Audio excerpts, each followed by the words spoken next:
Back to our channel. So today in this video we are going to discuss about how to set daily goals in Duolingo. So without wasting much of our time, let's get straight into the video.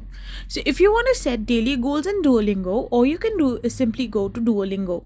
Once you're in your Duolingo, to set daily goals, you need to go to your profile. Once you're in your profile as well, you can simply tap on the gear icon, that is your settings. After tapping on it, you can simply scroll down and find the option called edit goal or stuff. So once you find the option, you can simply click it on, or if you don't have one, then you can simply scroll down to your own overview section in your main account. So once you scroll through your overview section, you can find the XPs and stuff, so you can view all your monthly batches and you can go to your daily streaks or like Ruby current leagues and stuff. So once you're in your current league, you can set your daily goals accordingly. So this is how you can simply set it. Though some users report this option disappearing or auto adjusting based on uses, if you're using a special web version, then it is traditionally found.